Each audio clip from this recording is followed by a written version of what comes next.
Bienvenidos a esta exploración en profundidad. Hoy viajamos, ¿eh? Nos vamos directos a la Edad Media para encontrarnos con unas figuras fascinantes, los trovadores. Mm, Quizás nos imaginamos la típica estampa, ¿no? Alguien como Perdigón, con su fídula, entreteniendo en una corte. Pero eran mucho más que eso. Muchísimo más, sí.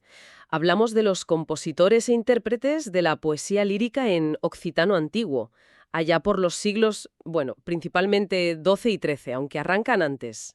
Y claro, no podemos olvidarnos de sus contrapartes femeninas, las trovaírits. Efectivamente. Una tradición que surge a finales del siglo XI en Occitania, lo que hoy es el sur de Francia, más o menos, Vale. pero cuya onda expansiva fue, vamos, enorme. Llegó a Italia, a la península ibérica, e inspiró fenómenos parecidos por toda Europa. ¿Como cuáles, por ejemplo? Pues mira, tienes el Minnesang en Alemania, el trovadorismo gálico-portugués, los trouvers en el norte de Francia. Hubo ecos por todas partes. Entiendo. No eran simples músicos ambulantes, ¿sabes? Dante nada menos los definió de una forma muy bonita: fictio, retórica, música e poeta. ¿Qué viene a ser? Una fusión de ficción, retórica, música y poesía. Creadores en todo el sentido de la palabra. Siempre los asociamos, o al menos yo, con la caballería y el amor cortés. Esa idea del amor idealizado, casi platónico. Sí, es la imagen más popular. Pero parece que su repertorio era bastante más amplio, ¿verdad? Buf, muchísimo más. Claro que el amor cortés era central, eso es innegable, pero también encontramos poemas metafísicos, debates intelectuales muy sesudos, Anda. y al lado de eso, pues sátiras mordaces, críticas sociales, a veces bastante directas y humorísticas, incluso vulgares en ocasiones. O sea que tocaban todos los palos. Todos. Y además trabajaban distintos estilos. Estaba el trobar leu, que significa ligero o fácil. Ajá.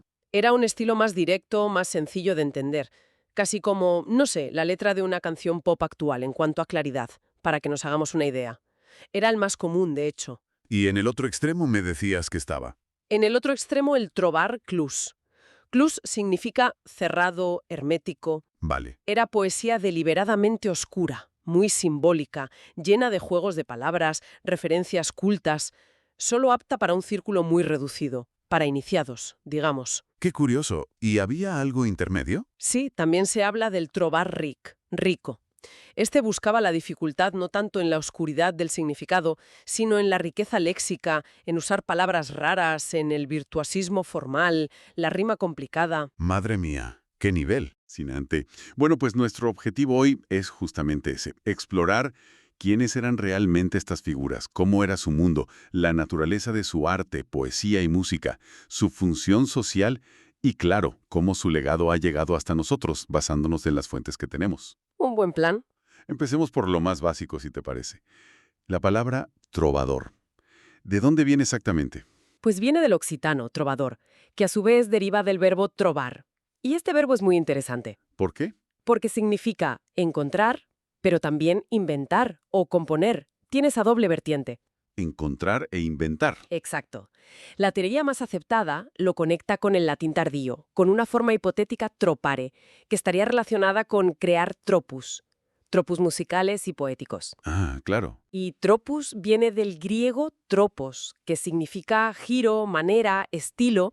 Es la idea de encontrar la forma adecuada, la melodía justa, las palabras precisas, el arte de componer. Pero he leído por ahí, y me ha llamado la atención, que hay cierta controversia. Incluso se habla de una posible conexión con el mundo árabe. ¿Qué hay de eso? Así es. Esa es una de las teorías alternativas que siempre genera bastante debate académico. Es un tema recurrente. ¿Y en qué se basa?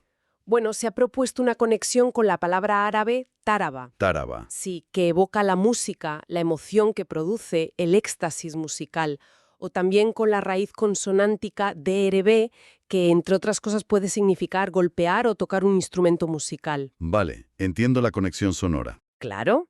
Y se apoya en la posible influencia de la poesía de Al-Ándalus, sobre todo pensando en las conexiones culturales que existían y en la figura del primer trovador conocido, Guillermo IX de Aquitania. Que tuvo contacto con ese mundo, ¿no? Sí, participó en la cruzada, tuvo contactos, Pero bueno, la evidencia lingüística directa para esa conexión árabe de trobar es muy discutida por muchos especialistas. No hay pruebas definitivas. O sea que la propia palabra ya nos mete en un jardín, ¿no? Un terreno complejo y de múltiples influencias posibles. Totalmente. Y además, fíjate qué curioso, parece que al principio, en los primerísimos tiempos, trovador no era siempre un título de prestigio. A veces se usaba con cierta ¿En sorna. serio? Como algo despectivo. Bueno, no sé si despectivo, pero sí con ironía. Por ejemplo, el trovador Cercamón, uno de los más antiguos, critica a estos trovadores y trovador diciendo que mezclan verdad y mentira. Vaya. Y Peire d'Alberne, otro de los grandes, también usa el término de forma un poco burlona al empezar una sátira donde critica a otros poetas contemporáneos suyos. Entonces, ¿cómo se llamaban a sí mismos? Parece que en esos primeros tiempos a veces preferían usar chantanere, que significa simplemente cantante. Quizá trovador les sonaba demasiado a inventor de historias, en el sentido menos fiable de la palabra, ¿sabes? Como cuentista. Qué interesante. Esto nos lleva directos al misterio de sus orígenes como tradición. Si la etimología ya es debatida, me imagino que el origen de la lírica trovadoresca en sí lo será aún más. Totalmente. Ahí sí que no hay ningún consenso académico. Es un puzzle con muchísimas piezas y teorías para todos los gustos. Hasta 11 teorías distintas se han llegado a contar. 11, madre mía. ¿Cuáles son las principales? Bueno, ya hemos mencionado la posible influencia árabe-andalusí. Es una teoría antigua, ya Barbieri en el siglo XVI apuntaba a algo. Luego la retomaron arabistas como Trent o Levi Provenzal. ¿Y qué tipo de influencia sería? ¿En los temas, en la forma? Se habla de posibles paralelismos en la métrica, como el cégel, en ciertos temas amorosos, en la figura de la amada.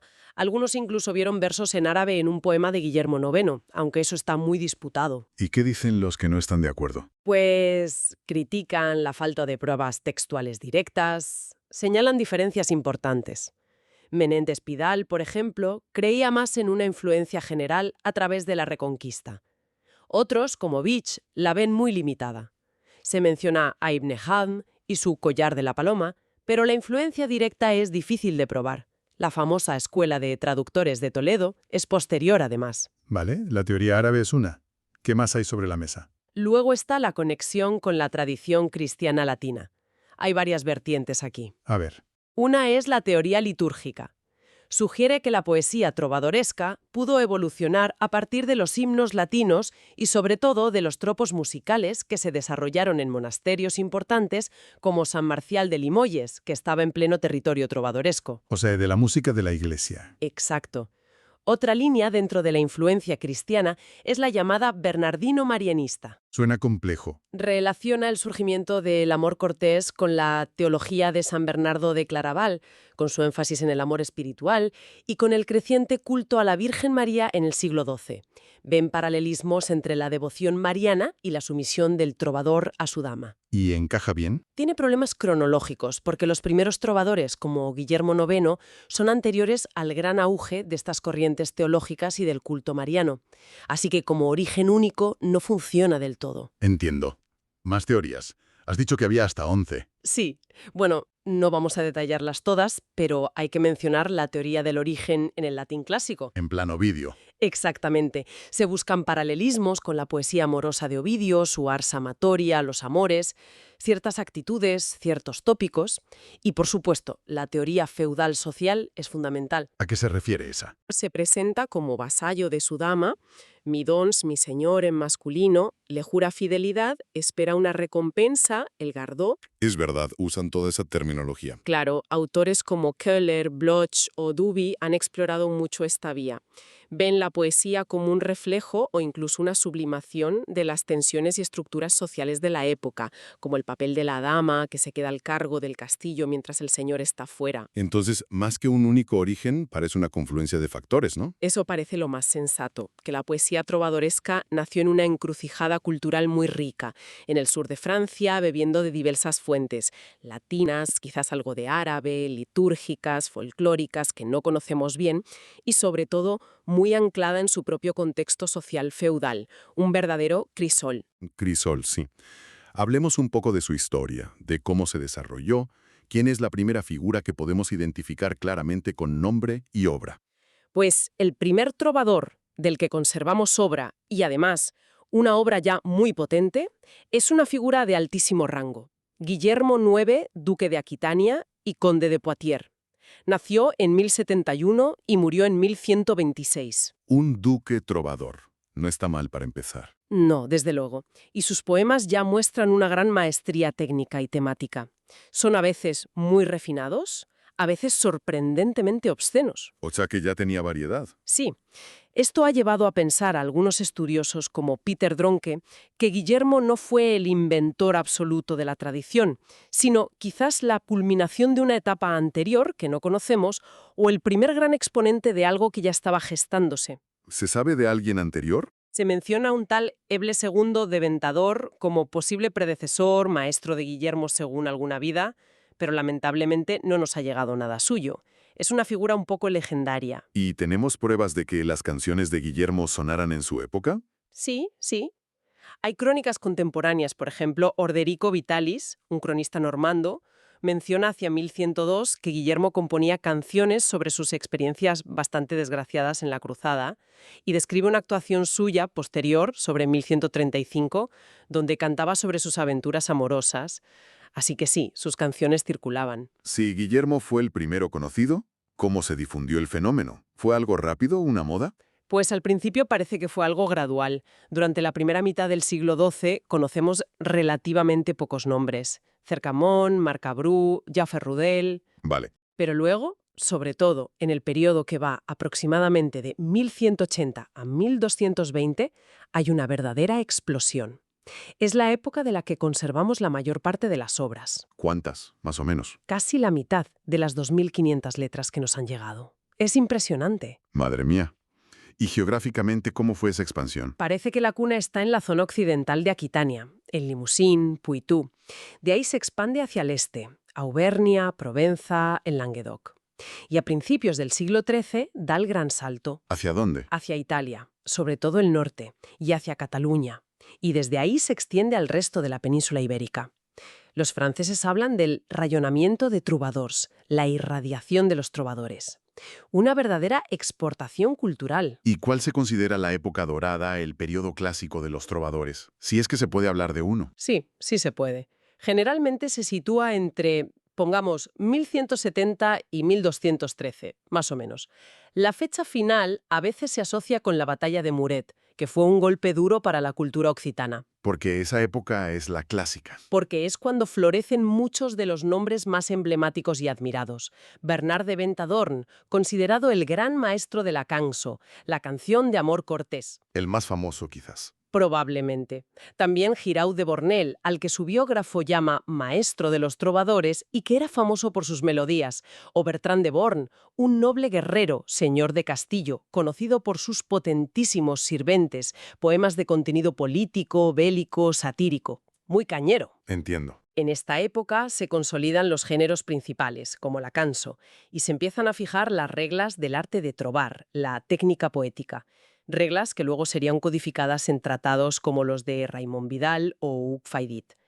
Es el modelo al que mirarán las generaciones posteriores, incluso cuando ya escribían en otras lenguas. Mencionaste a Guillermo IX, un duque, a Bertrand de Born, un señor feudal.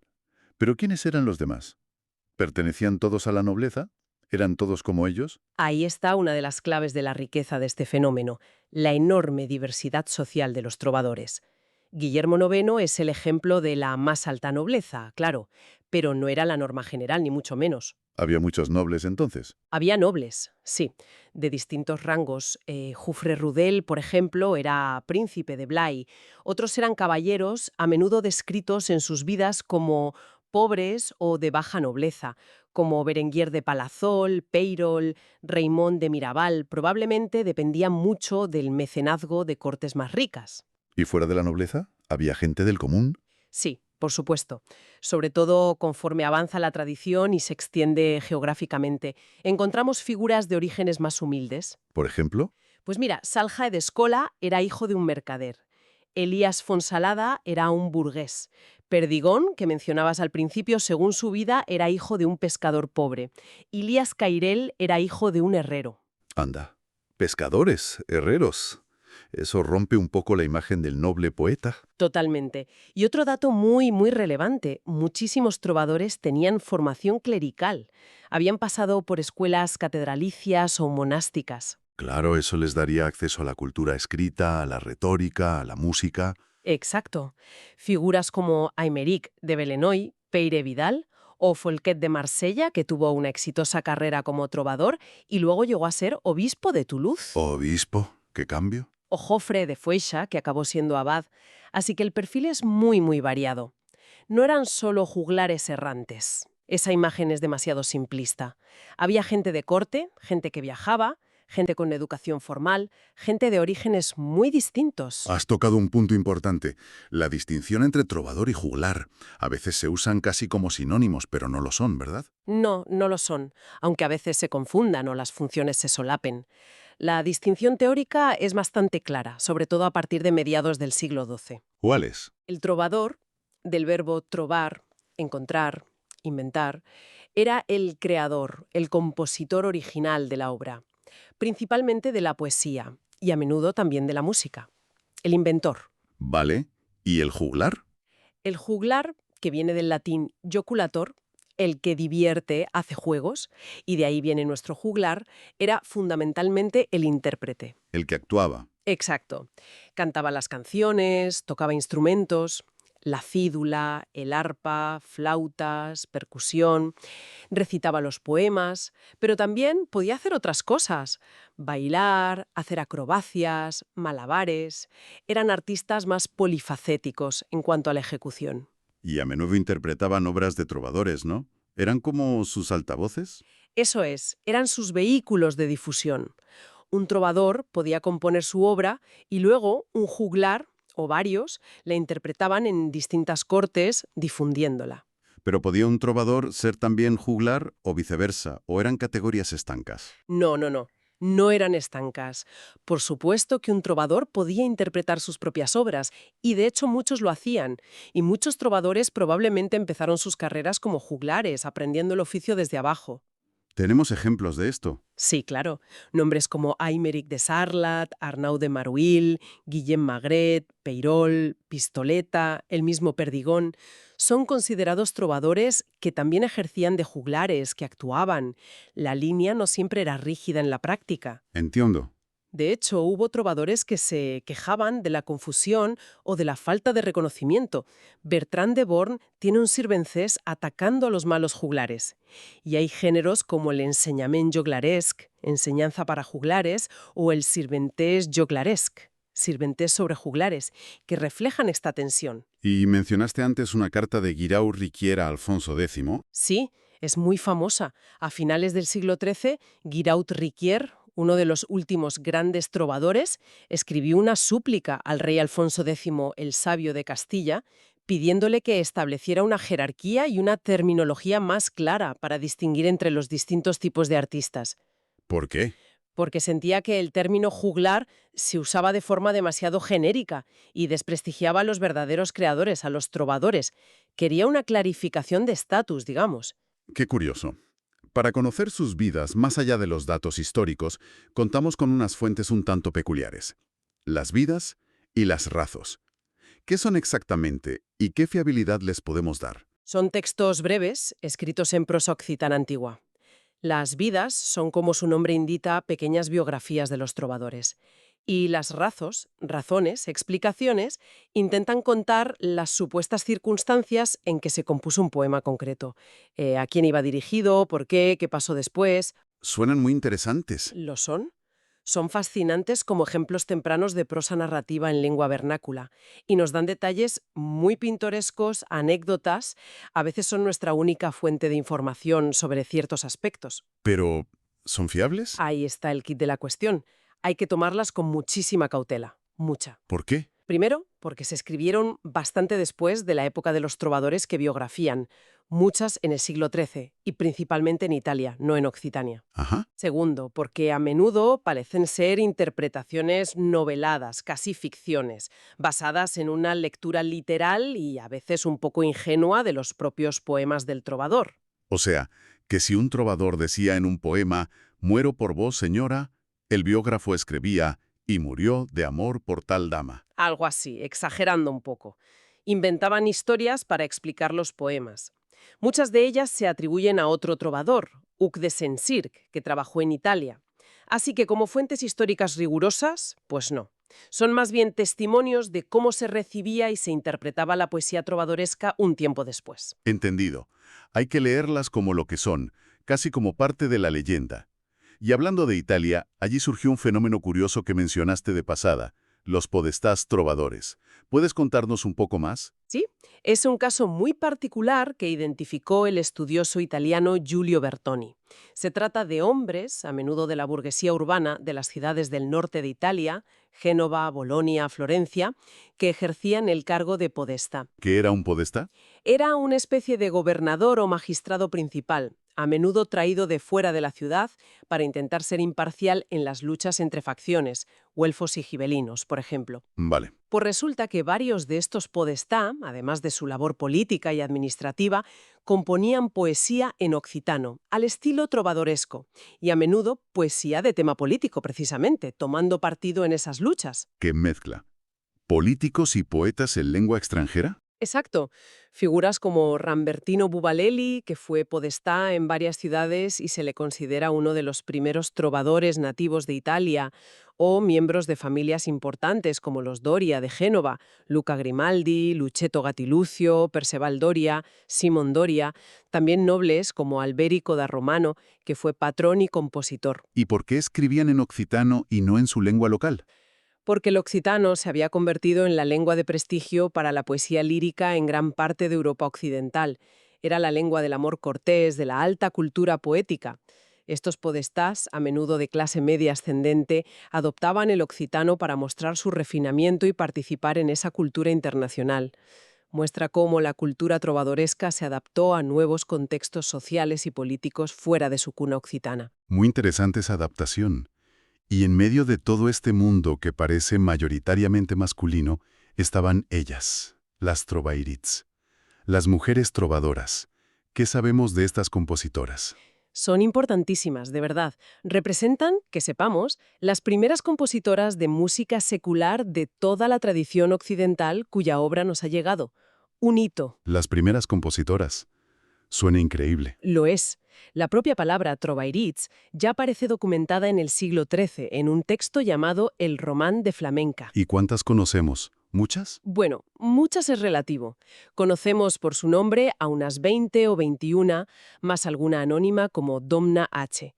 El corpus total de poemas atribuidos a mujeres varía un poco según los estudiosos, pero ronda entre los 22 y los 46 textos. Comparado con los 450 trovadores masculinos y los 2.500 poemas, es una producción pequeña, ¿no? Sí, cuantitativamente es una minoría clara, pero su valor cualitativo e histórico es incalculable.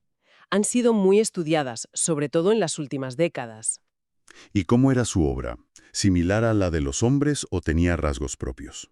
Componían principalmente los mismos géneros que los hombres, sobre todo cansos, canciones de amor, y tensos, debates poéticos, a menudo con trovadores masculinos.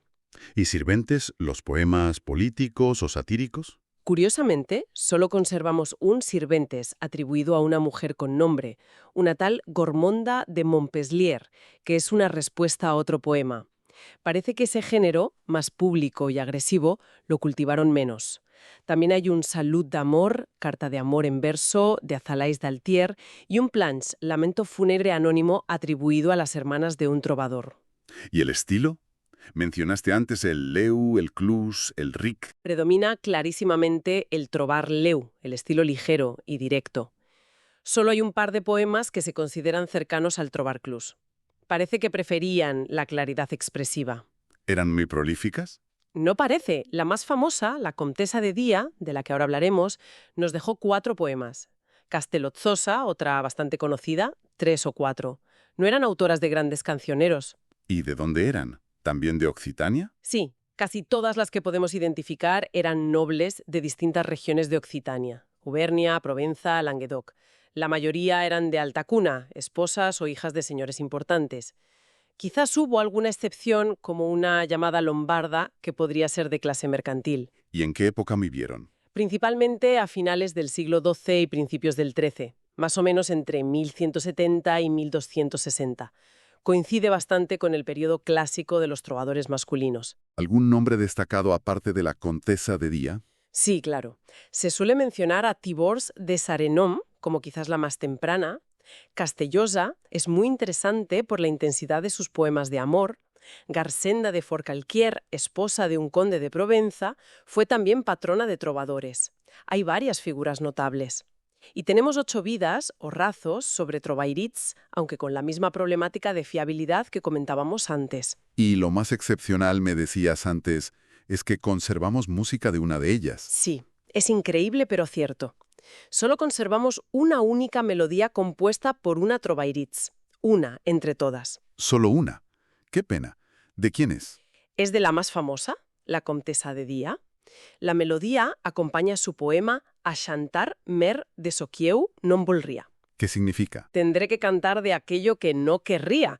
Es una canción de amor, pero de lamento o de queja por la indiferencia o el trato injusto de su amado. ¿Y la melodía cómo es? Es una melodía muy hermosa, muy expresiva, en la línea de las cansos de la época. Es un testimonio musical absolutamente único y de un valor incalculable. Poder escuchar la voz musical de una mujer de hace 800 años es emocionante. Desde luego. Pasemos entonces a analizar un poco más a fondo sus obras en general, las de trovadores y trovairits. Ya mencionamos los estilos Leu, Clus, Ric. ¿Se pueden identificar algo así como escuelas o tendencias más definidas dentro de toda la producción trovadoresca? Sí, los estudiosos a veces agrupan a los trovadores según ciertas afinidades estilísticas o temáticas, aunque no fueran escuelas formales como las entendemos hoy. Por ejemplo, Pues se habla, por ejemplo, de una escuela marcabruniana. Marcabrú fue uno de los primeros trovadores, muy influyente, con un estilo Clus o Ric, muy moralizante, crítico con el falso amor cortés. vale. Pues hubo seguidores que adoptaron ese tono y estilo, como Alegret o Bernard Martí. También se menciona a veces una escuela gascona, más temprana, con algunas referencias particulares a la naturaleza, pero que tuvo menos continuidad. Y más tarde. Más tarde, ya en el siglo XIII, sobre todo después de la Cruzada albigense, que cambió tanto la sociedad occitana. Claro, eso tuvo que afectar. Muchísimo. Surge, por ejemplo, lo que algunos llaman la escuela de Béziers. Eran poetas de esa zona, a menudo de origen burgués, no noble, que reflejaban una nueva realidad. A veces mostraban simpatías hacia el rey de Francia, el nuevo poder dominante. Nombres como Raimon Gauselmo, Joan Estep encajarían ahí. Son reflejo de una Occitania ya muy cambiada. Entiendo. Y la variedad de géneros que cultivaron es asombrosa. Hemos mencionado la cançó d'amor y el sirventes político o satírico como los principales, quizás. Sí, son los dos grandes pilares. La cançó era la reina, la canción de amor cortés por excelencia, normalmente con 5 o 6 estrofas y un envío final, tornada. El sirventes usaba a menudo la misma métrica y melodía que una canción conocida, pero con letra de ataque, de crítica, de propaganda. Como una contracanción. Exacto. Pero había muchísimos más géneros, una paleta muy rica. ¿Cuáles destacarías? Pues mira, estaba El alba, la canción del amanecer. Muy lírica, muy emotiva, escenifica la separación de los amantes al alba, a menudo con la advertencia de un vigilante amigo, Gaita. El marido celoso, Gilós, suele ser el peligro acechante. Qué bonito. Y qué tenso a la vez. Mucho. Luego la pastorela, también muy popular.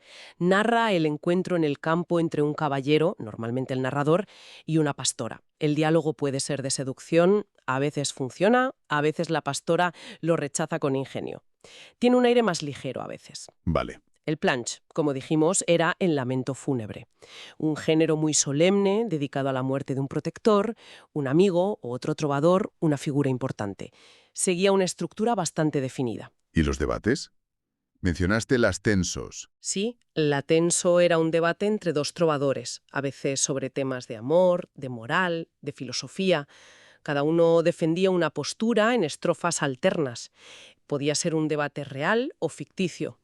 El partimen era una variante, donde un trovador planteaba un dilema y el otro elegía una opción para defenderla, quedando el primero con la contraria. Eran juegos de ingenio. Parecen muy entretenidos. Lo eran, y había más. el discord, que era discordante en la forma, estrofas diferentes, o en el sentimiento, expresaba confusión, angustia. La danza o balada, canciones más ligeras para bailar, a menudo con estribillo. La cançó de cruzada, para animar a ir a Tierra Santa o comentar eventos de las cruzadas. La sestina también es de origen trovadoresco, ¿no? Esa forma tan compleja. Una forma muy estructurada, con 6 estrofas de 6 versos y un envío de 3, donde las 6 palabras finales de los versos de la primera estrofa van rotando en las siguientes según un esquema fijo. Un virtuosismo técnico increíble. Madre mía. Y el Salud d'Amor, la carta de amor en verso, la estampida, una forma musical y poética que parece relacionada con la danza. Vamos, un abanico enorme. Y parece que eran flexibles con estas formas, ¿no? Que no eran moldes rígidos. Muy flexibles. Podían mezclar géneros. Por ejemplo, un poema podía empezar como canso y terminar con tono de sirventés, lo que a veces se llama megsirventés, medio sirventés. Y algunos trovadores incluso inventaban sus propias etiquetas para poemas singulares. ¿Ah, sí? Sí, Cerverí de Girona, un trovador catalán muy prolífico del siglo XIII, tiene poemas que él mismo llama pezca, algo así como tontería o cosa pegadiza, somni, sueño, espital, hospital. Una creatividad desbordante. Qué bueno. Y además de crear, tomaron prestado e influyeron muchísimo, ¿no? Claro, tomaron prestado, como el planche, que deriva del plactus latino, pero sobre todo influyeron enormemente en las literaturas vecinas. La Ubade francesa viene del alba, la pasturela de la pastorela, la sestina triunfó en Italia con Dante y Petrarca.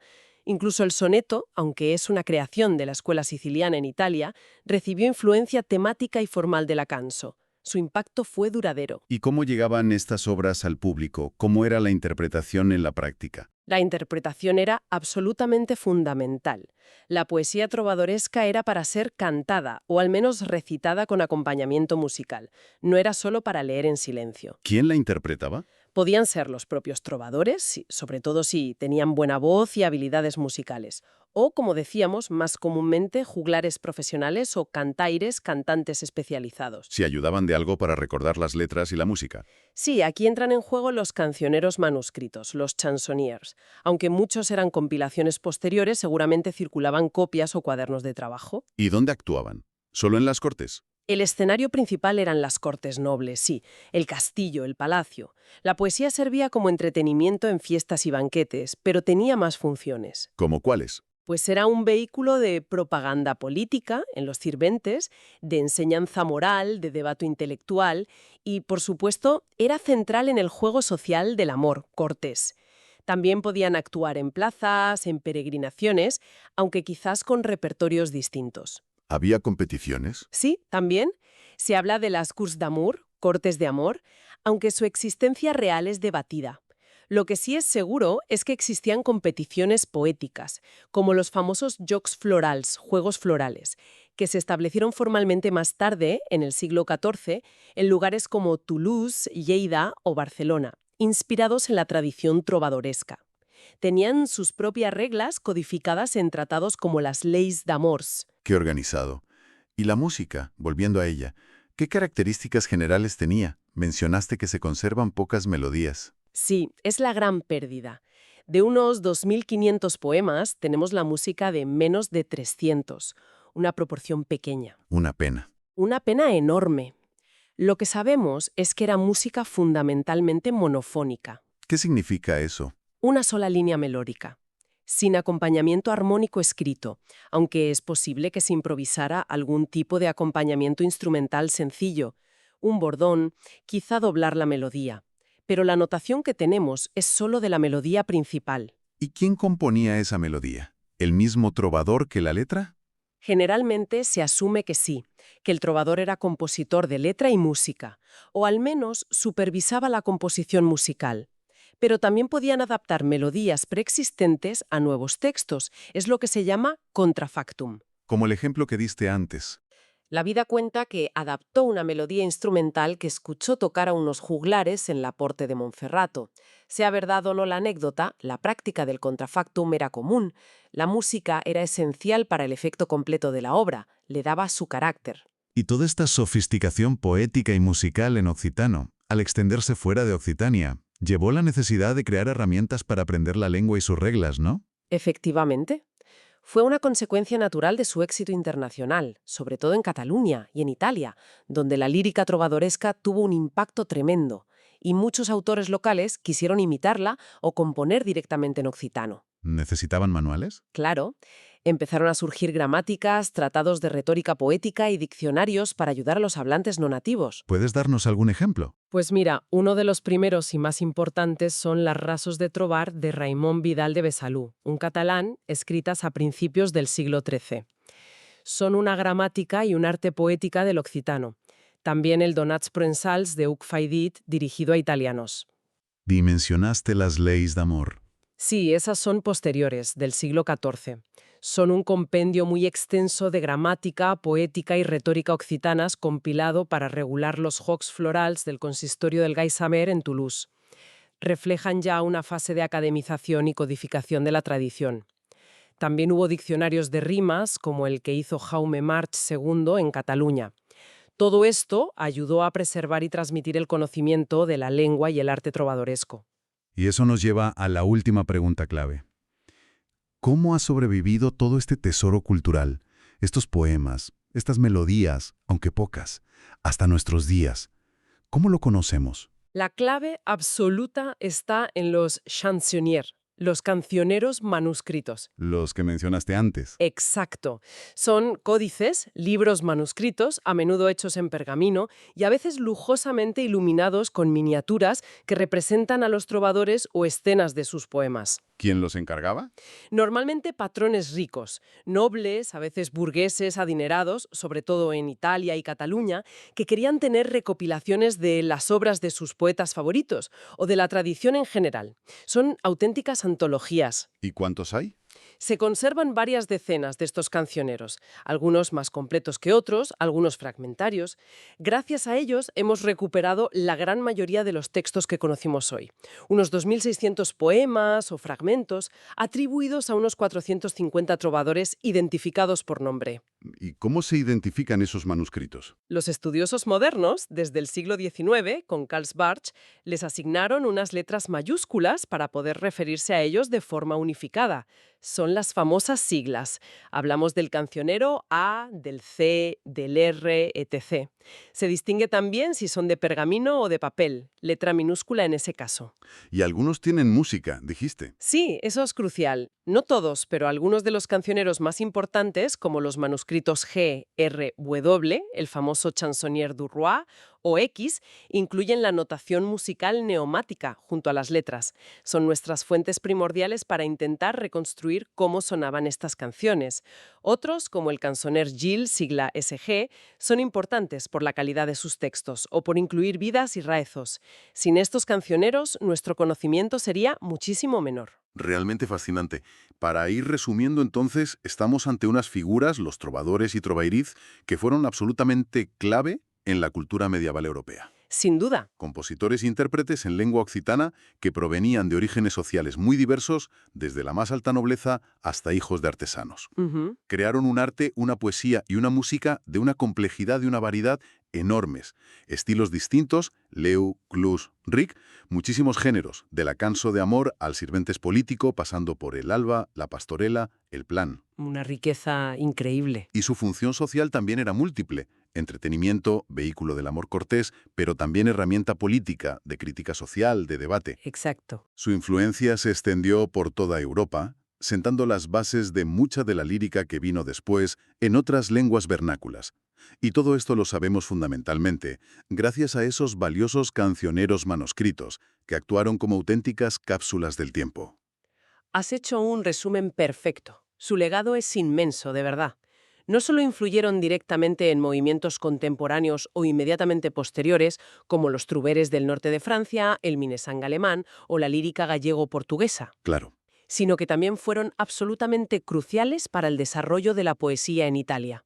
Prepararon el terreno para el dolce stil novo y para figuras cumbre como Dante o Petrarca, que conocían y admiraban a los trovadores. Fueron pioneros en usar la lengua vernácula, el occitano, para expresar una gama amplísima de sentimientos y de ideas, desde lo más íntimo y personal hasta lo más público y político. Abrieron caminos. Mm. Y eso nos deja quizás con una reflexión final, ¿no? Pensando en cómo los trovadores usaban la canción como una herramienta tan polifacética en su contexto, en las cortes medievales, para el amor, sí, pero también para la política, la sátira, la conexión social. Ujú. Si miramos a nuestro alrededor hoy, en pleno siglo XXI, ¿cómo resuena eso? ¿De qué maneras los artistas actuales, ya sean cantautores, raperos, estrellas del pop o incluso creadores de contenido en plataformas digitales, utilizan la música y sus plataformas para fines similares, o quizás muy distintos? Es una buena pregunta. ¿Cómo se expresa el amor hoy en la música? ¿Cómo se critica el poder? ¿Cómo se usa la canción para construir comunidad, para lanzar mensajes, para influir? Es interesante pensar en la persistencia, pero también en la transformación de esas funciones sociales de la música y la palabra cantada a través del tiempo. ¿No te parece? Totalmente. Da para pensar cómo esas funciones esenciales de alguna manera perduran y se adaptan a cada nueva época y cada nueva tecnología. Los trovadores, en cierto modo, fueron los influencers de su tiempo.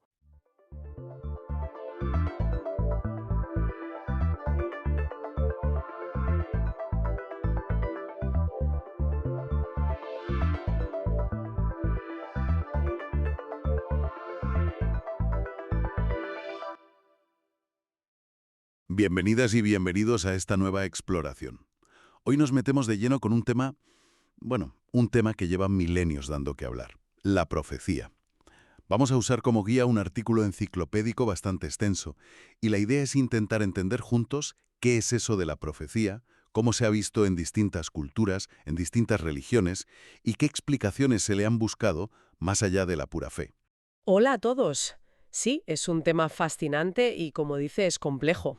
Empecemos por lo más básico, si te parece. ¿Qué es, en esencia, una profecía según estas fuentes?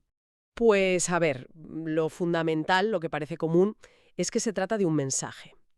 Un mensaje que una entidad sobrenatural, bueno, llámese Dios, lo divino, espíritus, comunica a una persona concreta, al profeta o a la profetisa. Y no un mensaje cualquiera, imagino. No, claro.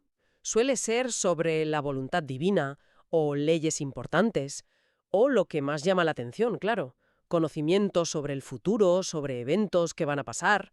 ¿La palabra misma de dónde viene? Viene del griego, profeteia. Y la idea que transmite es algo así como interpretar la voluntad de Dios o hablar en nombre de. Ya apunta a esa función de intermediario. Vale, esa es la base. Pero decías que se complica. Sí, porque a partir de ahí las definiciones vayan bastante. Fíjate, Maimónides, el filósofo judío medieval, él lo veía de una forma muy, ¿cómo diría?, muy intelectual casi. ¿Ah, sí? Sí, él hablaba de una emanación divina que pasa por algo llamado el intelecto activo y que llega primero a la razón del profeta, a su entendimiento y solo después a su imaginación. Curioso ese orden. Primero la razón. Muy curioso. Y lo más llamativo es que es una visión súper parecida a la de un filósofo islámico contemporáneo suyo, Al-Farabi. O sea que había conexiones intelectuales ahí entre tradiciones. Pues parece que sí, o al menos corrientes de pensamiento paralelas muy fuertes abordando lo mismo. Las fuentes lo destacan, aunque no entran en si hubo un te copio me copias directo. Refleja un clima intelectual, ¿no? Entiendo. ¿Y esa visión tan intelectual cómo contrasta con otras? Has mencionado la Enciclopedia Católica. Claro, si te vas a la Enciclopedia Católica, la definición es como más directa al grano. Conocimiento previo de eventos futuros. ¡Pum! Predicción pura y dura. Más pragmática, quizá. Sí, aunque luego matizan, ¿eh? Dicen que a veces puede ser revelar cosas del pasado que se olvidaron o cosas ocultas del presente, pero el foco principal es el futuro. Vale. Y luego tienes a San Pablo en el Nuevo Testamento, y él le da otra vuelta de tuerca. Para Pablo, profetizar no es tanto adivinar el futuro, sino edificar a la comunidad, animarla, consolarla. O sea, una función más pastoral, más social casi. Exacto. Menos predecir y más guiar, fortalecer al grupo. Así que fíjate, ya tenemos varias capas. Interpretar lo divino, predecir el futuro, guiar a la comunidad.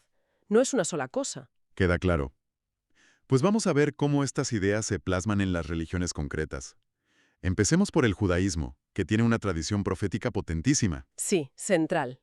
La palabra hebrea clave es navi, que significa literalmente portavoz. Portavoz, me gusta eso. Es que define muy bien la función.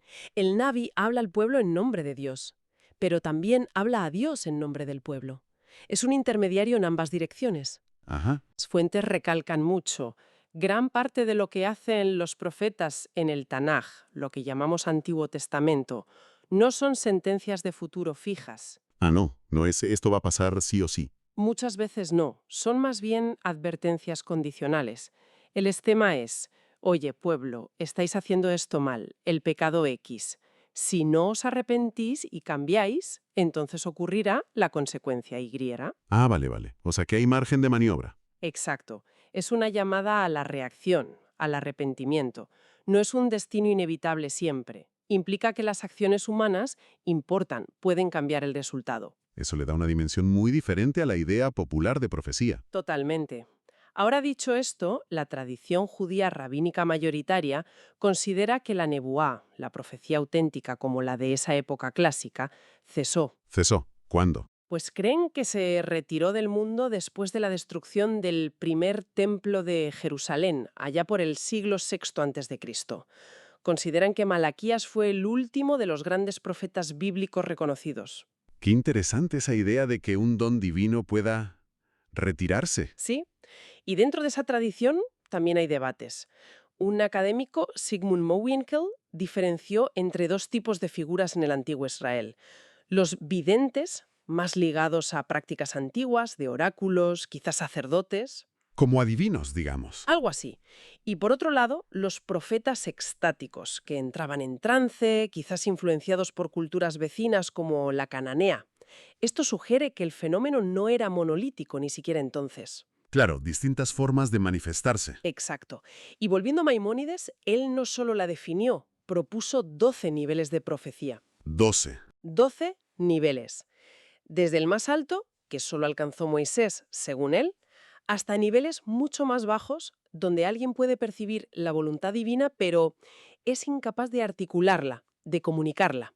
Eso es fascinante, abre la puerta a experiencias muy variadas. Muchísimo. Y lógicamente, si le daban tanta importancia, la Torá también tiene leyes muy claras para intentar distinguir a un profeta verdadero de un falso profeta.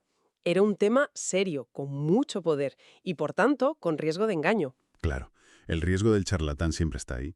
Bueno, y si en el judaísmo, digamos, la línea oficial es que la profecía clásica se cerró, el cristianismo parece que nace justo con la idea contraria, ¿no? Retomando esa antorcha. Totalmente. Es una de las ideas fundacionales. Los primerísimos cristianos, ya en el siglo II, gente como Justino Mártir decían: oíd, el espíritu, el don de profecía, ya no está en Israel, ahora está aquí, en la Iglesia. Una afirmación bastante potente. Muy potente. Y no era solo teoría. Textos de esa época, como El Pastor de Hermas o los escritos de Irineo de Lión, hablan de la profecía como algo vivo, un don espiritual que se ejercía en las comunidades. O sea, que era una práctica habitual al principio. Parece que sí. Luego, con el tiempo, en muchas ramas del cristianismo, digamos que su reconocimiento oficial fue disminuyendo. Se institucionalizó más la jerarquía, quizás. Pero la idea nunca murió del todo. ¿Resurgió? Hubo figuras puntuales, como un tal Prophet Peder en Escocia en el siglo XVII. Pero el gran resurgimiento vino mucho después, con el pentecostalismo. Principios del siglo XX, ¿verdad? El avivamiento de Azusa Street. Exacto, 1904-1906. Ahí se puso un énfasis enorme en la experiencia directa del Espíritu Santo y en sus dones, como hablar en lenguas, y la profecía. Y esa corriente luego influyó muchísimo en el movimiento carismático que afectó a católicos, protestantes, a casi todos. Y eso nos lleva a hoy. Porque hoy en día hay grupos cristianos donde la profecía sigue siendo central, ¿no? Sí, sí.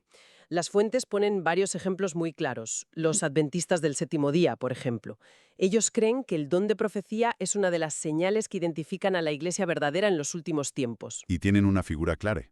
Ellen G. White, su cofundadora, la consideran una profeta inspirada por Dios y sus escritos tienen una autoridad enorme para ellos. Vale. Otros ejemplos. Pues mencionan a la Iglesia de Dios Ministerial de Jesucristo Internacional, un grupo que practica la profecía de forma muy, digamos, personal y directa. Creen que a través de la imposición de manos, Dios da mensajes específicos para la vida de cada creyente. Una profecía muy individualizada. Muy individualizada. Y luego está el movimiento apostólico profético, que es más reciente. Para ellos, la profecía es crucial para entender la voluntad de Dios hoy, para situaciones concretas. La definen como una palabra inspirada que comunica los pensamientos e intenciones de Dios ahora mismo. Entiendo. Y más allá de estos grupos, ¿hay visiones teológicas sobre qué significa ser profeta hoy? Sí, claro. Walter Brueggemann, un teólogo muy influyente, por ejemplo, la ve menos como adivinar el futuro y más como desafiar el status quo. El profeta es el que denuncia las injusticias de la cultura dominante, el que confronta al poder en nombre de Dios. Una visión más social y crítica. Exacto. Y Frederick Dillistone habló del drama profético. La idea de que el profeta a veces no solo habla, sino que actúa simbólicamente. Realiza acciones que son como una metáfora viva, conectando el presente con un futuro posible o una advertencia. Muy interesante esa idea de la acción simbólica. Ahora, mencionaste distintos movimientos. Hay uno que nace directamente de una experiencia profética muy fuerte. Los santos de los últimos días. Sí, sin duda.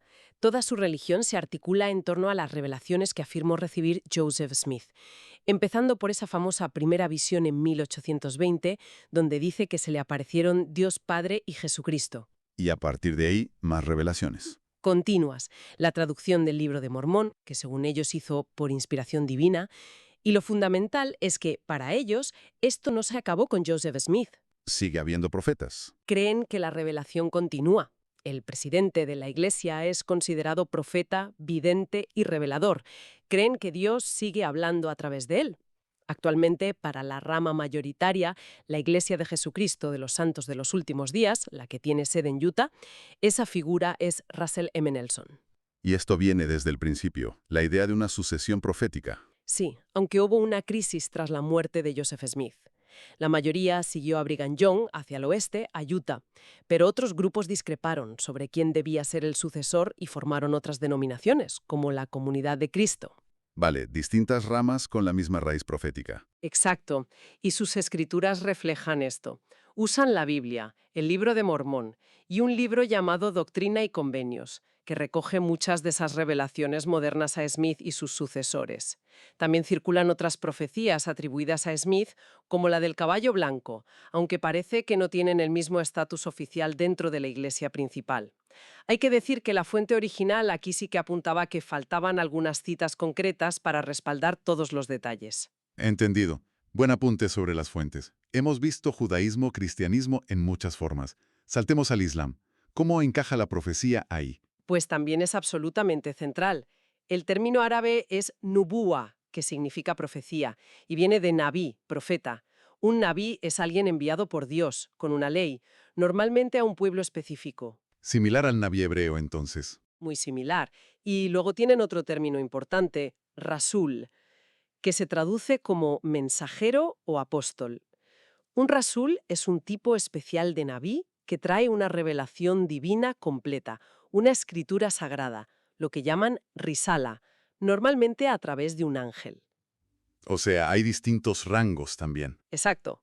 Y creer en todos los profetas enviados por Dios es uno de los 6 artículos de fe fundamentales del Islam. No puedes ser musulmán si no crees en los profetas. ¿Y reconocen a los profetas de otras tradiciones? Sí, totalmente. El Corán menciona por su nombre a muchísimos profetas del judaísmo y del cristianismo: Adán, Noé, Abraham, Moisés, Jesús. Son todos considerados profetas del Islam. Mahoma es visto como el último de esa larga cadena, el sello de los profetas. Entiendo. Y el Corán mismo se considera profético. Se cree que contiene versos que predicen eventos futuros, y eso se usa como argumento de su origen divino. Además, aunque respetan las escrituras anteriores, la Torá, los evangelios, la visión islámica dominante es que partes de esos textos fueron alteradas o corrompidas con el tiempo. A diferencia del Corán, que consideran perfectamente preservado. Eso es, esa es la creencia. Es fascinante ver cómo estas tres grandes religiones abrahámicas están en constante diálogo, reconociéndose mutuamente los profetas hasta cierto punto, pero marcando también líneas claras sobre la revelación final o la preservación de los textos. Exacto, es una relación compleja de reconocimiento y diferenciación. Pero como decíamos, la profecía no es exclusiva de ellas. Las fuentes nos llevan ahora a un caso, bastante espectacular, en el budismo coreano. Sí, es una historia tremenda del siglo VI en el reino de Silla, en la actual Corea. Está recogida en crónicas antiguas como el Haedong Kosunjeon. ¿Qué pasó? Pues resulta que el rey, Beopeung, quería convertir el budismo en la religión oficial del Estado. Pero la corte, la nobleza, se oponía ferozmente. Tensiones políticas y religiosas. Un clásico. Un clásico, sí. Entonces, un funcionario de la corte, Ichadón, que era un budista muy devoto, se puso de acuerdo con el rey en un plan bastante maquiavélico. A ver. El plan era, el rey emitiría un decreto pro-budista, usando el sello real. Luego, cuando la corte protestara, el rey negaría haberlo hecho y acusaría a Ichadón de haber falsificado el sello. Ichadón aceptaría la culpa y la ejecución. Vaya plan. ¿Y por qué haría Ichadón algo así? Aquí viene lo profético. Ichadón le dijo al rey: «Cuando me ejecuten, ocurrirá un milagro asombroso que demostrará la verdad y el poder del budismo. Eso convencerá a todos». Estaba profetizando su propio martirio milagroso. Se la jugó, literalmente. Se la jugó. Y según la crónica, cuando lo decapitaron en el año 527, pasó lo increíble. La tierra tembló, el sol se oscureció, llovieron flores del cielo. No me digas. Ujú.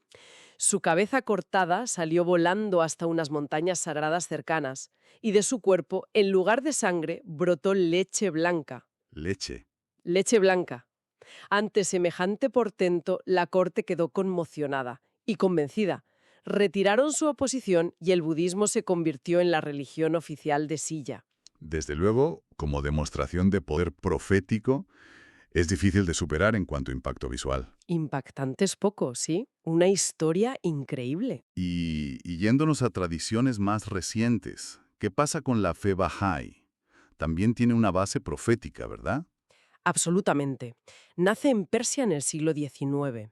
Su fundador, Bahá'u'lláh, afirmó en 1863 ser la figura mesiánica que todas las religiones anteriores habían prometido. Se presentó como una manifestación de Dios. Otra vez la idea del intermediario divino. Exacto.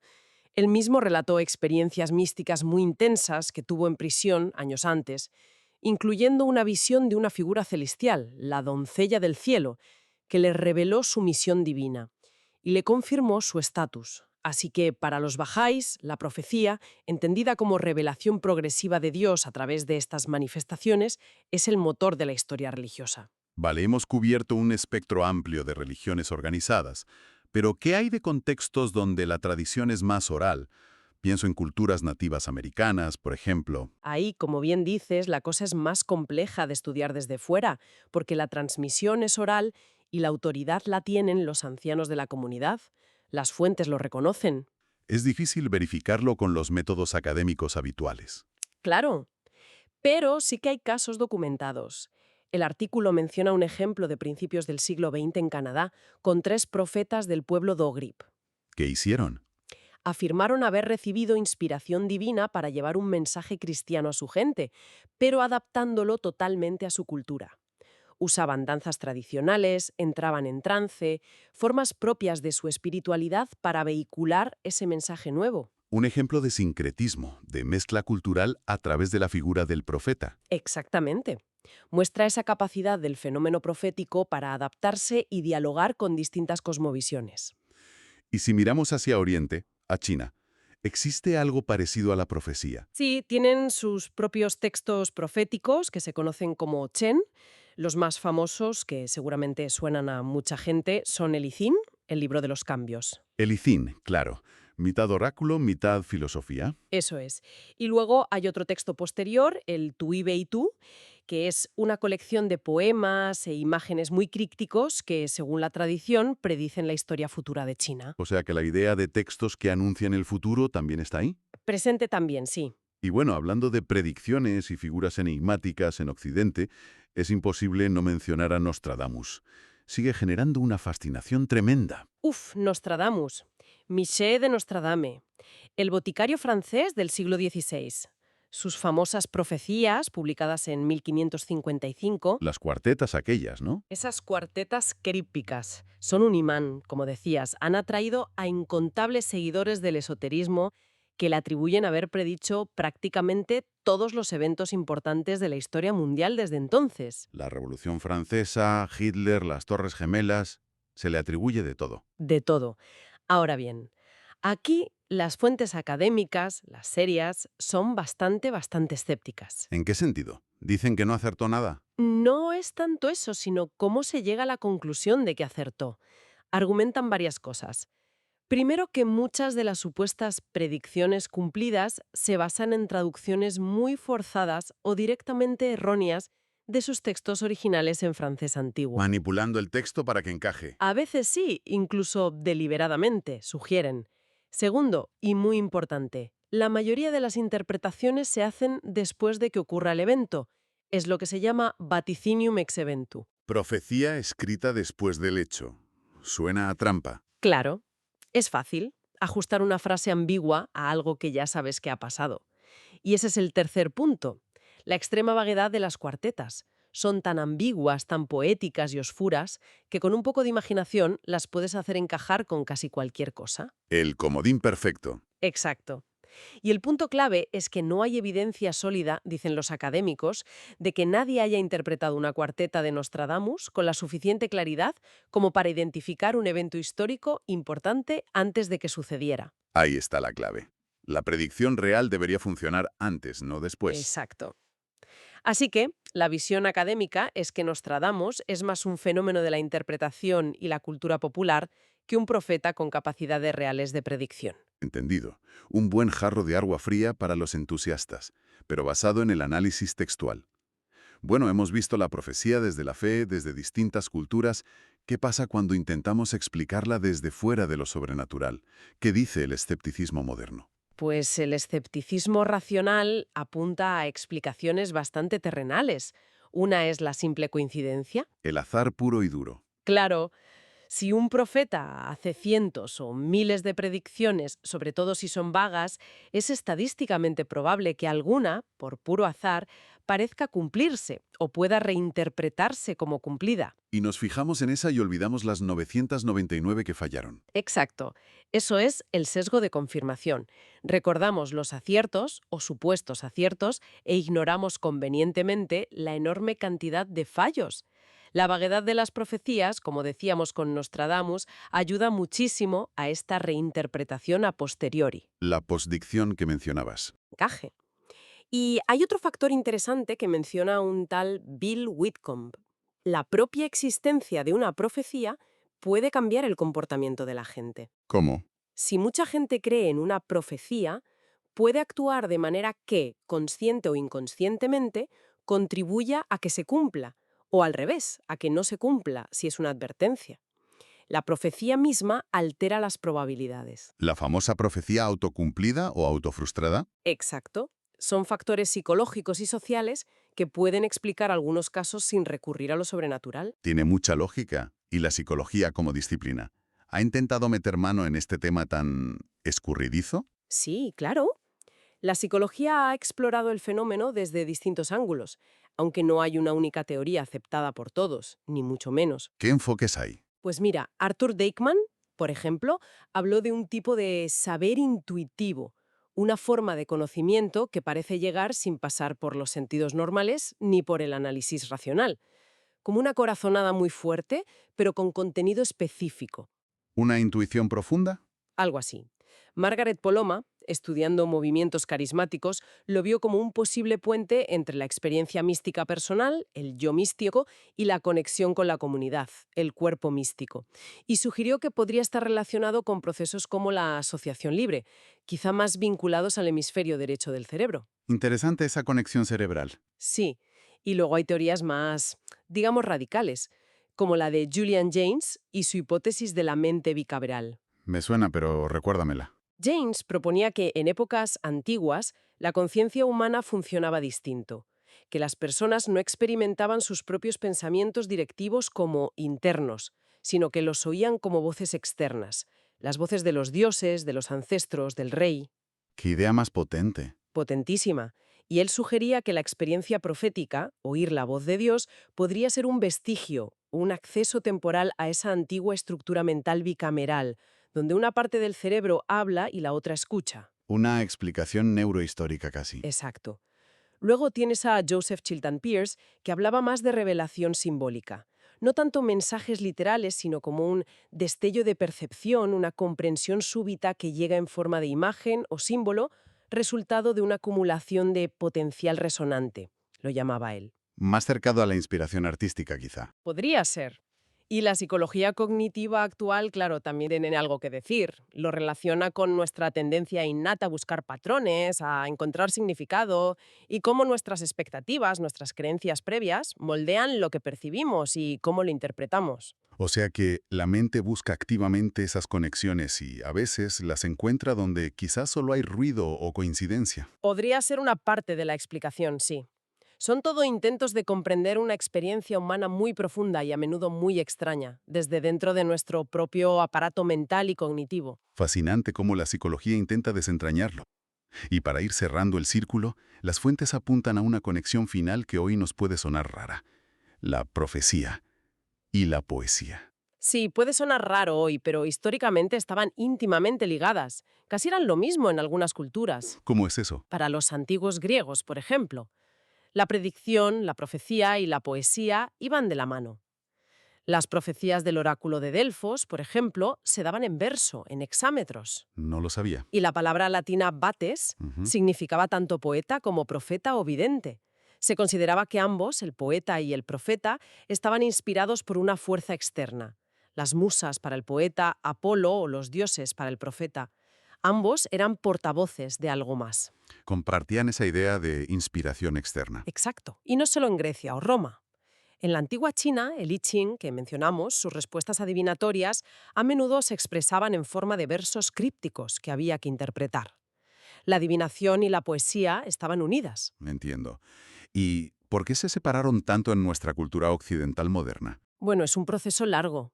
Quizás la ilustración, la separación entre razón y emoción, entre ciencia y arte, entre religión institucionalizada y experiencia personal, hizo que viéramos la revelación divina por un lado y la creación artística por otro. Se pusieron en cajas diferentes. Se pusieron en cajas diferentes. Pero las fuentes sugieren que esa conexión profunda, esa simbiosis, nunca desapareció del todo. Aún resuena. ¿Hay ejemplos más cercanos? Sí, en la Inglaterra medieval, por ejemplo, había todo un género de poemas políticos que se presentaban como profecías, inspirados en las supuestas profecías de Merlín. Usaban la forma profética para hacer crítica social o política. Ah, mira qué interesante. Usar el formato profético para hablar del presente. Exacto. Y mucho más tarde, un poeta como William Blake, en el siglo XVIII, intentó conscientemente revivir la poesía como un vehículo profético. Títulos como América, una profecía, o Europa, una profecía, lo dejan claro. Él quería que su poesía fuera visionaria, transformadora. Quería recuperar esa función original. Sí. Y las fuentes mencionan incluso a poetas contemporáneos, o casi, como Robert Frost, Derek Walcott, Dana Gioia, Eileen Myles, que de distintas maneras han explorado en su obra esa frontera, esa tensión o esa conexión entre la visión poética y la intuición profética. Muestra que esa resonancia, aunque transformada, sigue ahí. Qué bonito final para el recorrido. Poesía y profecía como dos formas de intentar nombrar lo innombrable, quizás. Podría ser una forma de verlo, sí. Bueno, hemos hecho un viaje bastante completo, desde intentar definir qué es una profecía, pasando por cómo la ven el judaísmo, el cristianismo, el islam, el budismo, la fe bahá'í, figuras como Ishamadón, Maimónides, Nostradamus, luego las explicaciones más escépticas o psicológicas, y terminando con esta conexión con la poesía. Uf, es mucho. Sí, es un tema con muchísimas capas. Si tuvieras que quedarte con una idea principal de todo lo que hemos visto, ¿cuál sería? Pues Creo que lo más llamativo es ver la profecía como un espejo. Un espejo donde se reflejan inquietudes humanas que son súper fundamentales y que no cambian con el tiempo. Nuestra relación con el futuro, con lo desconocido, con lo divino o lo trascendente, nuestra búsqueda de sentido, nuestra necesidad de guía o de advertencia. Un espejo de nosotros mismos al final. Exacto. Y es un concepto increíblemente plástico que cada cultura, cada época, moldea a su manera. Puede ser comunicación directa de Dios, puede ser predicción del futuro, puede ser una advertencia moral para cambiar el presente, puede ser un fenómeno psicológico interno, un discurso poético, una herramienta de crítica social. No hay una profecía. No, no hay una sola cosa. Lo fascinante que muestran las fuentes es esa universalidad de la inquietud y esa diversidad de las respuestas. Esa persistencia del anhelo humano por conectar con algo, más allá del ordinario, y las múltiples formas que le damos a esa posible conexión. Muy bien resumido. Y para dejar pensando a quienes nos escuchan, se me ocurre una última cosa, conectando con algo que dijiste al principio sobre Maimónides. A ver. Mencionaste esos niveles inferiores de profecía que él describía, donde alguien podía captar algo de la voluntad divina, pero sin poder articularlo como una gran predicción o un mensaje claro. Sí. Pues, ¿y si resulta que existen formas mucho más sutiles, más cotidianas, de percepción intuitiva o profética en nuestras vidas? Pequeños destellos de comprensión, corazonadas, presentimientos que a veces nos guían, pero que no etiquetamos con esa palabra tan grande profecía, simplemente porque no son anuncios espectaculares sobre el fin del mundo o el destino de las naciones. Interesante reflexión. Quizá esa capacidad de intuir, de conectar con algo más profundo, está más presente en lo pequeño, en lo diario, de lo que solemos pensar. Ahí lo dejo. Muchísimas gracias por este análisis tan completo. Gracias a ti. Ha sido un placer explorar este tema tan rico. Y gracias a todos por acompañarnos. Hasta la próxima.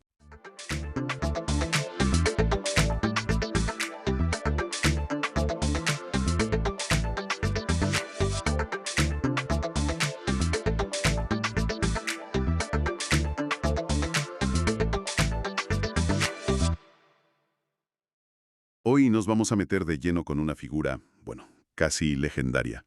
George Castrioti, más conocido como Skanderbeg. Skanderbeg, sí. Un nombre que en el siglo XV resonaba muchísimo en los Balcanes y en toda Europa. Hablamos del que, bueno, posiblemente fue el enemigo más constante y, ojo, victorioso del Imperio Otomano justo cuando estaban en su apogeo. Exacto. Y claro, es el héroe nacional de Albania, pero su importancia va mucho más allá. Es una figura clave en la historia europea de esa época. Pues eso, vamos a hacer una exploración a fondo de su vida, de su impacto. Tenemos bastante material histórico que cubre desde sus inicios, su paso por el ejército otomano, que ya es sorprendente, hasta su rebelión. Sí, y luego sus alianzas, que cambiaban bastante, las batallas clave y, por supuesto, el legado que dejó.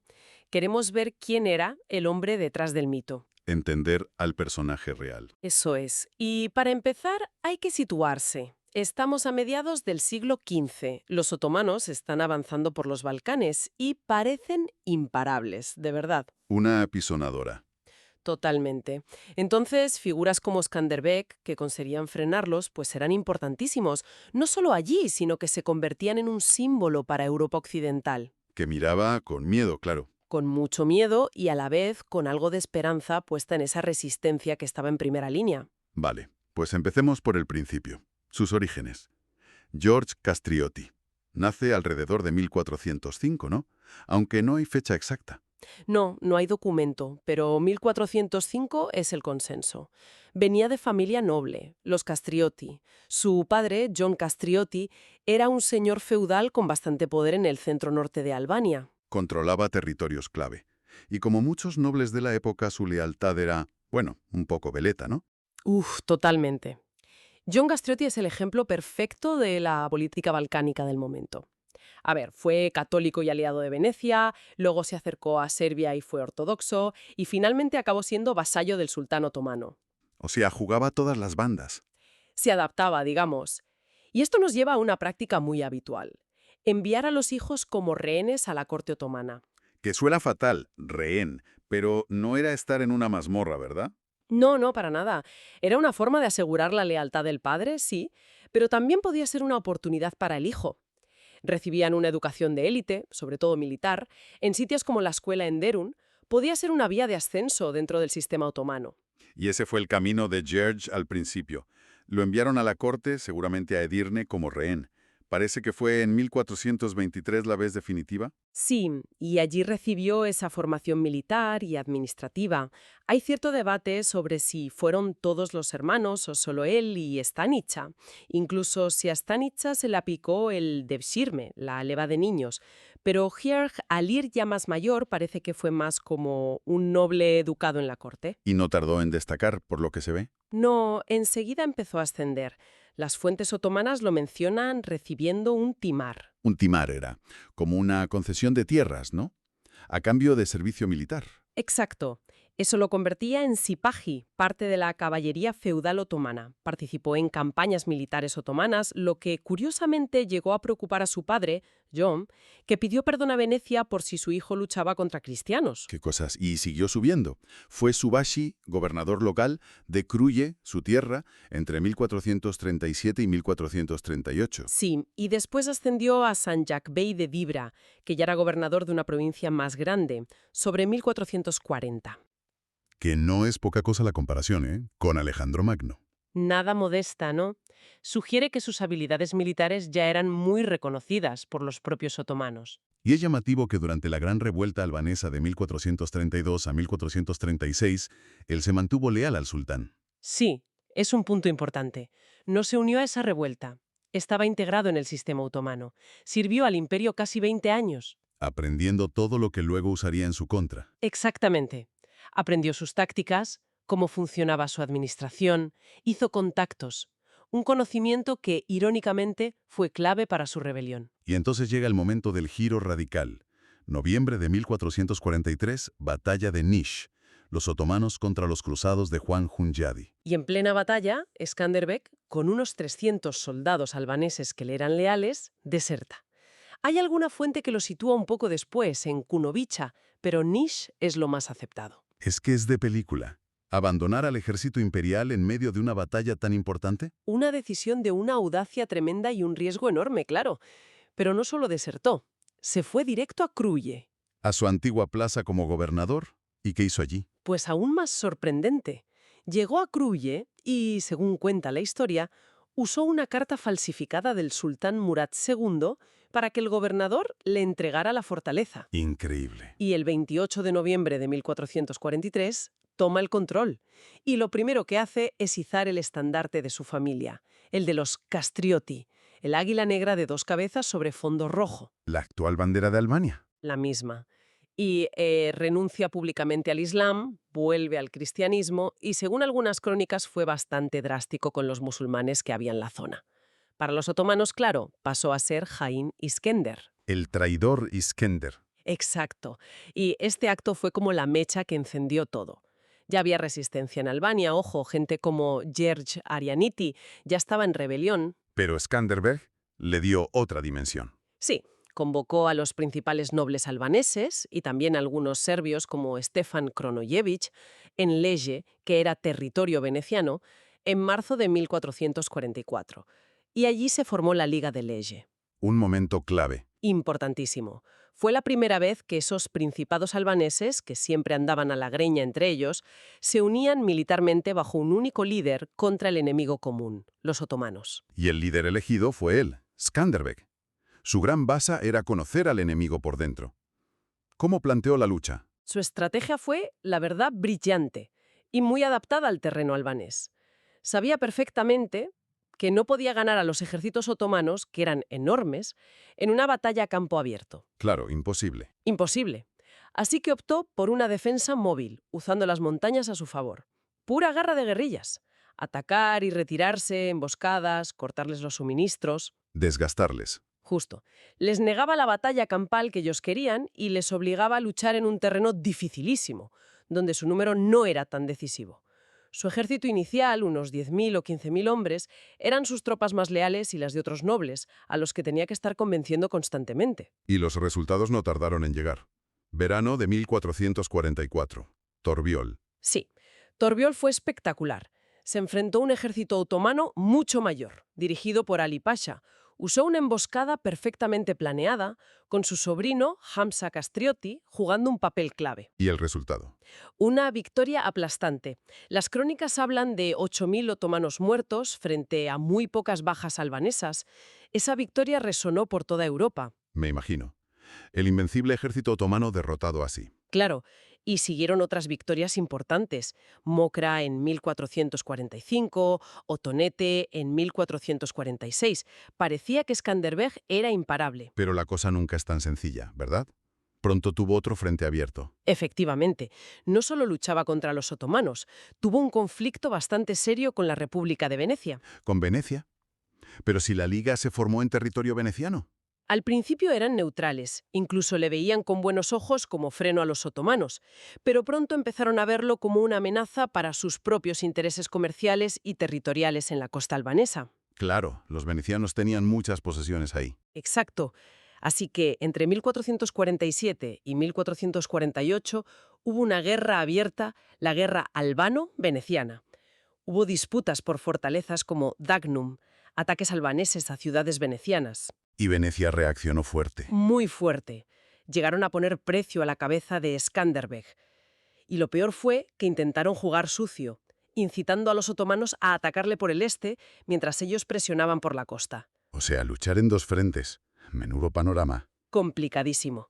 Y justo en medio de ese lío, en 1448, llega otra prueba de fuego, el asedio otomano de Svetigrad.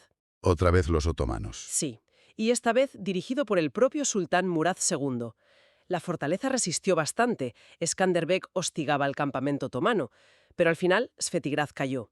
Las versiones varían, falta de agua, corte de suministros. Pero demostró que podía aguantar incluso al sultán. Sí, aunque perdiera la fortaleza. Y poco después, Skanderbeg se rehizo. Derrotó a los venecianos cerca de Skoder y luego a otro ejército otomano mandado por Mustafa Pasha en Oranik. Incluso capturó al Pasha. Así que al final hizo las paces con Venecia. Sí, en octubre de 1448. Fue un acuerdo pragmático. Venecia se quedó con Dagnum, pero cedió otros territorios, le concedió derechos para extraer sal y le pagó una pensión anual. Un respiro por ese lado. Un respiro necesario. Y este conflicto con Venecia tuvo una consecuencia diplomática importante. Acercó a Skanderbeg a Alfonso V de Aragón, el rey de Nápoles. Que era el gran rival de Venecia en el Adriático. Exacto. La diplomacia de Skanderbeg era tan importante como sus batallas. Sabía moverse entre las potencias, Venecia, Nápoles, el papado, buscando siempre apoyos. Y también hubo un episodio polémico en Kosovo ese año, ¿no? Sí, el incidente de Kosovo en 1448. Skanderbeg intentó unirse a Juan Hunyadi para luchar contra los otomanos, pero parece que el déspota serbio, Juraj Branković, se lo impidió. ¿Por qué? Rivalidades. Probablemente rivalidades, miedo a represalias otomanas. El caso es que Skanderbeg no llegó a la batalla, que fue una derrota cristiana importante, y eso generó críticas. Luego Skanderbeg hizo incursiones de castigo en Serbia, todo muy complejo. Vaya tela. Y solo 2 años después, en 1450, llega el que quizá fue su mayor desafío hasta entonces. El primer asedio de Kruye. Kruye, 1450. Eso sí que fue épico. El sultán Murad II, picado por las derrotas anteriores, vino con todo. Un ejército gigantesco. Se habla de hasta 100.000 hombres. Y no venía solo. Trajo a su hijo, el que luego sería Mehmed II, el conquistador. El objetivo era claro. Acabar con Skanderbeg y la rebelión de una vez por todas. Clarísimo. Y la defensa de Kruye es legendaria. Skanderbeg aplicó una táctica de tierra quemada en los alrededores para que el enorme ejército otomano tuviera problemas de abastecimiento. Inteligente. Y en la fortaleza de Kruye dejó una guarnición relativamente pequeña, unos 1.500 hombres, pero bajo el mando de un comandante muy leal y capaz, Brana Conti. ¿Y Skanderbeg? Se quedó fuera.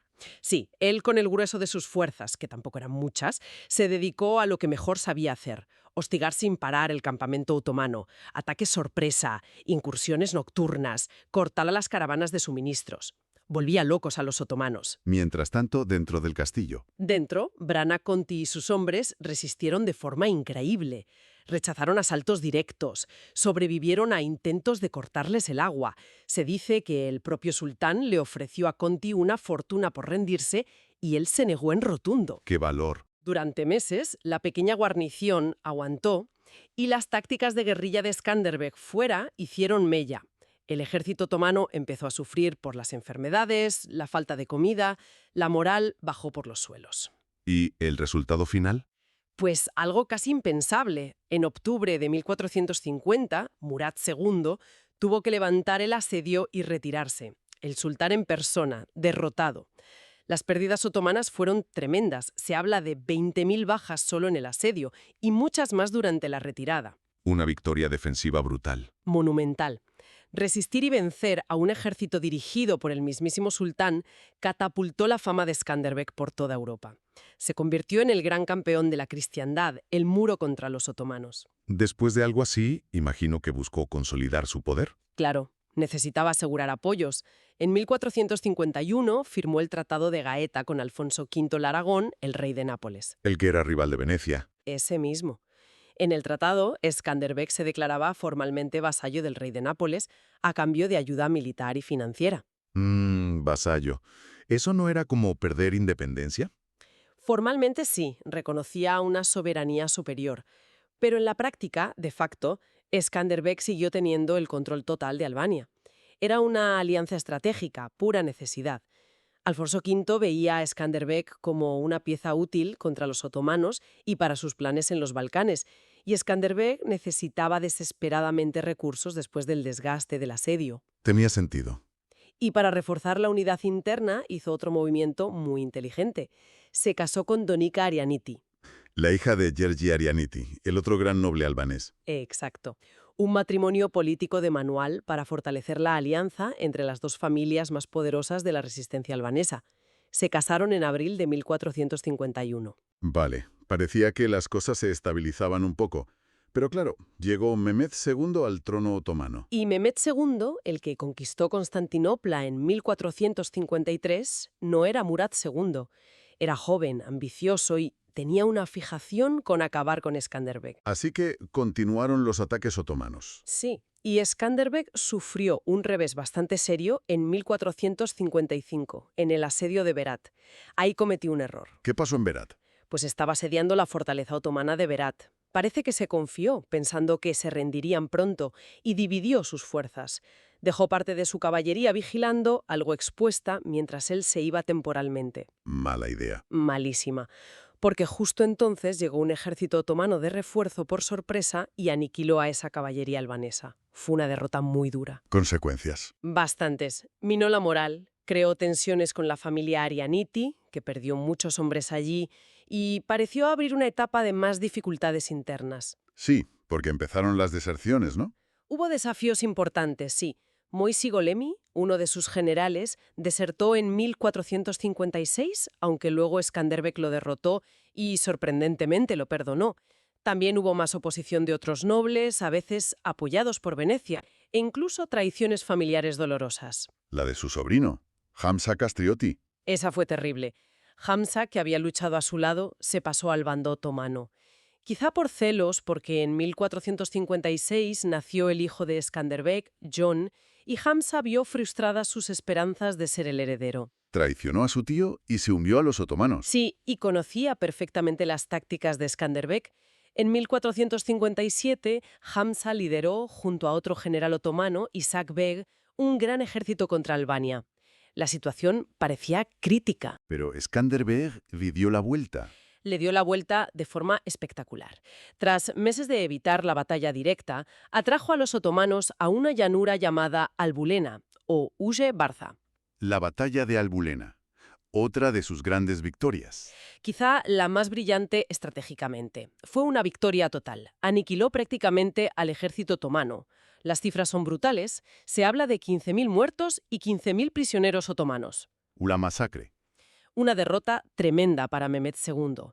Y lo más importante, capturó a su sobrino traidor, Hamza. ¿Qué hizo con él? Bueno, las fuentes dicen que lo mantuvo prisionero. El impacto psicológico de Albulena fue enorme. Devolvió la moral a los albaneses y consolidó la fama de Skanderbeg. El Papa Calixto III le dio el título de Atleta Christi. Campeón de Cristo. Exacto. Aunque la ayuda real de Europa seguía siendo escasa, su figura como defensor de la fe era indiscutible. Hasta se metió en política. Bueno, en guerras italianas. Sí, eso es muy interesante. Entre 1460 y 1462, cruzó el Adriático con tropas albanesas para ayudar a Fernando I, el rey de Nápoles, que era hijo y sucesor de Alfonso V. ¿A qué le ayudó? Fernando tenía una rebelión interna bastante gorda, apoyada por los franceses, los Anjou, y nobles locales. Skanderbeg intervino con sus veteranos y fue decisivo para aplastar la rebelión y asegurar el trono para Fernando. O sea que exportó su talento militar. Totalmente, y se ganó la gratitud eterna del rey de Nápoles. Volvió a Albania justo a tiempo porque Mehmed II no descansaba. Otra vez los otomanos. Sí, pero Skanderbeg consiguió varias victorias en 1462, hasta el punto de que Mehmed II aceptó firmar un armisticio de 10 años en 1463. 10 años de paz. Eso suena bien. Sonaba bien, pero duró poquísimo. Skanderbeg rompió la tregua ese mismo año. ¿Por qué?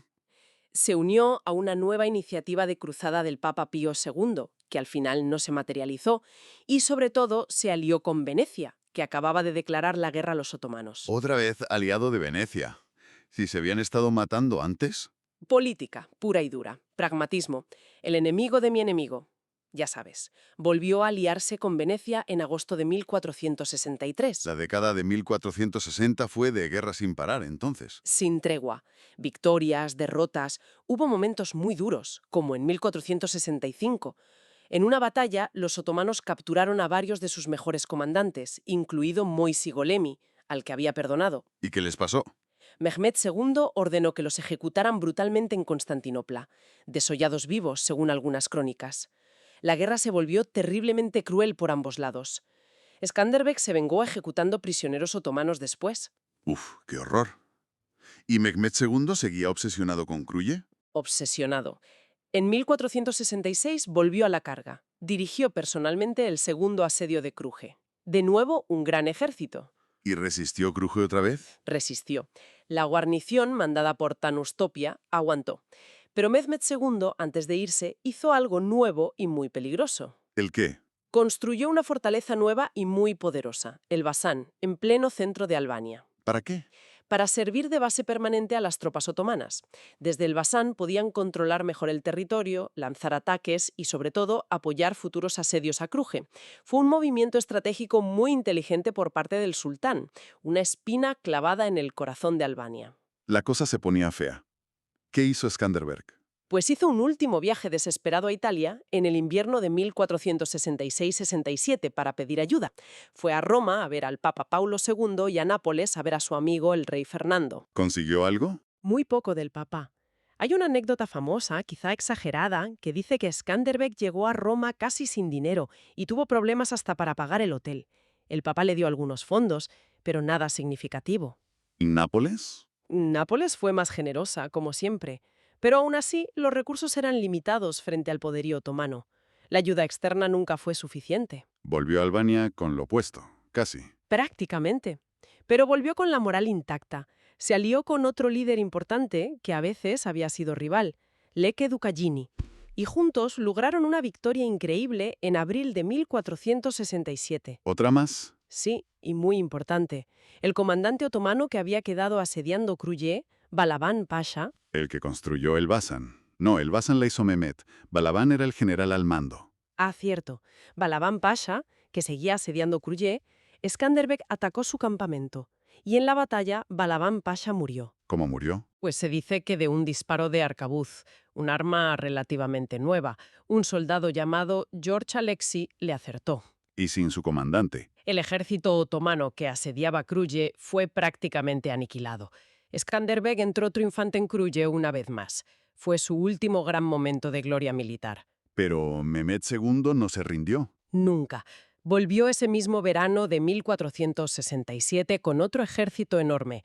Devastó el país, persiguió a Skanderbeg por las montañas, pero no pudo capturarlo ni tomar Cruje. La resistencia seguía viva mientras él estuviera al frente. Pero el desgaste era enorme, imagino. Brutal. Para Albania, esos 25 años de guerra continua fueron devastadores, a pesar de las victorias. Y entonces llegó el final. Enero de 1468. Sí, Skanderbeg convocó a los nobles albaneses en Lecce, la ciudad donde había nacido la Liga, seguramente para planificar la defensa para ese año. Pero allí enfermó gravemente. ¿De qué? Lo más probable es que fuera malaria, que era muy común en la zona costera. También se ha especulado con veneno, pero la malaria parece la causa más lógica. Y el 17 de enero de 1468 murió. Tenía unos 62 años. Se apagaba la llama de la resistencia. Su muerte fue un golpe durísimo. Marcó el principio del fin de esa resistencia unificada a gran escala.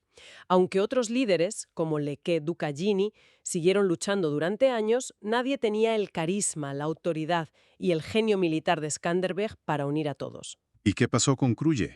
Kruye resistió de forma increíble 10 años más, hasta 1478. Cuando finalmente cayó, la guarnición fue masacrada. Škoder cayó al año siguiente, en 1479, y Albania quedó bajo dominio otomano durante los siguientes siglos. Un final triste para tanta lucha. ¿Qué legado nos queda de Skanderbeg, más allá de ser el héroe nacional albanés? Su legado es enorme y complejo. A nivel militar y estratégico, es innegable que durante 25 años fue un freno muy importante para la expansión otomana hacia Italia y el centro de Europa, en un momento clave. Junto a otros como Hunyadi en Hungría o Esteban el Grande en Moldavia, formó parte de esa barrera oriental. ¿Y a nivel simbólico? Un símbolo potentísimo para la Europa cristiana de la época. El atleta Christi, el campeón incansable. Y para Albania, claro, su figura fue absolutamente central en el renacimiento nacional del siglo XIX. Se convirtió en el símbolo máximo de la unidad, de la identidad nacional, de la lucha por la libertad y de la conexión cultural de Albania con Europa. Y es curioso cómo hoy en día, a pesar de ser un cristiano que luchó contra un imperio musulmán, es reivindicado por albaneses de todas las religiones, ¿verdad? Defensor de la nación, de la patria albanesa, que trasciende la división religiosa. Y su memoria sigue muy viva también en el sur de Italia, entre los arberes, los descendientes de aquellos albaneses que emigraron tras su muerte y que conservaron sus tradiciones y canciones sobre él. Su leyenda creció tras su muerte, ¿no? Muchísimo. Se contaban historias de su fuerza casi sobrehumana, que podía partir a un hombre en dos de un sablazo. Voltaire y otros ilustrados lo admiraban. Su primera gran biografía, la de Marin Barleti, aunque tiene sus exageraciones, fue un bestseller en el siglo XVI y fijó su imagen heroica para siempre. Incluso los otomanos, cuando tomaron Lecce y encontraron su tumba, abrieron el sepulcro. Sí, se dice que tomaron trozos de sus huesos para usarlos como amuletos, creyendo que les darían su valor. Es increíble el respeto que imponía, incluso muerto, a sus enemigos. Hasta se usó su nombre para una división de las SS en la Segunda Guerra Mundial. Sí, ese es un uso controvertido y oscuro de su figura, que muestra cómo los símbolos históricos pueden ser manipulados para fines muy distintos. En fin, repasando su vida. De rehén noble educado en la corte otomana, a apreciante comandante al servicio del sultán, para luego convertirse en la peor pesadilla de ese mismo imperio durante un cuarto de siglo.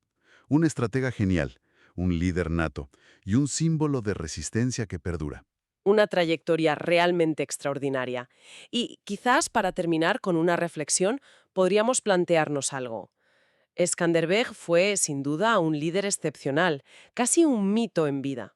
Sí, totalmente. Pero, ¿hasta qué punto esa figura individual tan potente, tan heroica, puede llegar a eclipsar la historia colectiva de la resistencia albanesa? Es decir, ¿cómo equilibramos la admiración lógica por el héroe, por Skanderbeg, con el reconocimiento del esfuerzo enorme y sostenido de todo un pueblo? Nobles, soldados rasos, campesinos, que lucharon y sufrieron durante décadas contra la mayor superpotencia de su tiempo. Es una buena pregunta. La tensión entre el gran hombre y el esfuerzo colectivo. Exacto. Es algo que pasa a menudo con las grandes figuras históricas. Nos fascina el individuo, pero a veces olvidamos el contexto y el papel de la gente anónima que también hizo posible esa historia. Cómo diferentes épocas y grupos han reinterpretado a Skanderbeg para sus propios fines, también da mucho que pensar.